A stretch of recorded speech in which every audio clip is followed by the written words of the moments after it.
I don't necessarily believe this, but a lot of people think as Christians we should always be on the side of Israel because, Israel is God's people and all that. But I don't necessarily believe that to be the case, and the stance that as Christians we need to side with either Israel or with Iran or with Palestinians. I think as Christians we stand on the side of what is right. What are your Right. thoughts on that when people try and, I mean, I saw an interview with Tucker Carlson and a US senator, and he was saying he believes in God, and God said, "Those who bless Israel will be blessed, and those who curse Israel will be cursed. So therefore, I'm on the side of Israel."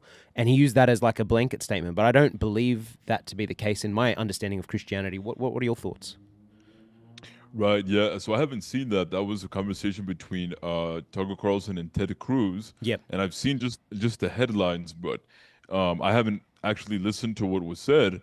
But if that is what Ted Cruz said, and he made it as a blanket statement, that's just incorrect. That's just not that's not true. Um, you have two extremes. You have the side on one extreme the dispensationalists that say that we have to completely ignore Israel in every single way and that they're not important anymore. And then you have another side, another extreme that says that no, Israel is everything and everything that we do has to revolve around them.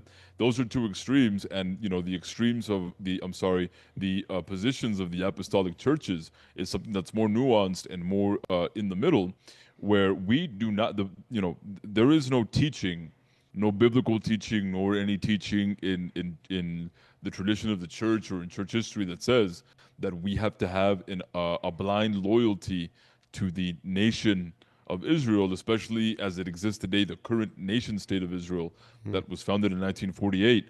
That's not the case, especially because when we talk about God's people, it's not just the Jews, but it is expanded to the entire church, the entire 100%. Christian The church. Gentiles.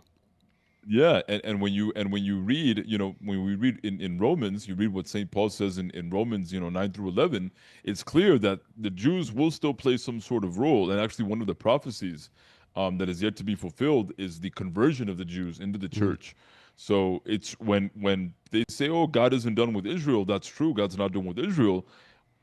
The fulfillment that we're looking for, the fulfillment of prophecy, is for them to come into the Christian faith, to be fully initiated into the Christian faith, and that's what we're still waiting for, we're hoping for, and praying for.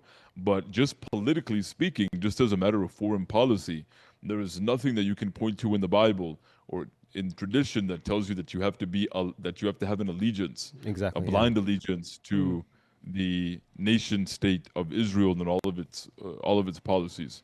Mm. You can make a case for why we would want to support Israel in this particular conflict, and you can make that case purely from a geopolitical Of standpoint, course. Yeah. but not from a theological, biblical, Christian standpoint. That Yep. there's nothing there. Yeah.